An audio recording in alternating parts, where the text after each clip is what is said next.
Ассалаумағалейкум құрметті миллионерлер, сіздермен бірге мен Зейқұлбет. Бүгін сіздер қай қазақстандық компаниялар дивиденд төлейді, соның спискін сіздерге көрсететін боламын. Кеттік.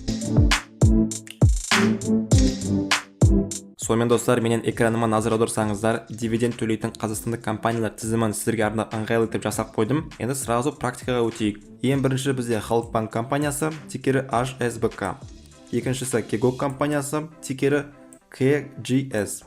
Үшіншісі Казтрансойл, КЗТОК тикері. Одан кейін бізде Казатомпром, КЗАП, Кейсел компаниясы, КСЛ деп аталады тикері. Одан кейін Казминерал компаниясы, GB, КЗМС. Потом барып Казақтелеком, КЗТК. Және соңғы 8-ші компания Ақтөбемұнайгаз, тикері өте модный, AMG деп басталады, и ЗП.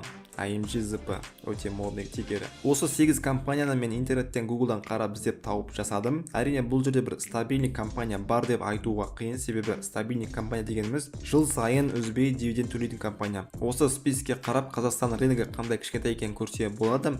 Әрине бұл жерде дивиденд төлемейтін басқа да компаниялар бар, бірақ нақты біз дивиденд төлейтін компаниялар тізімін алдық.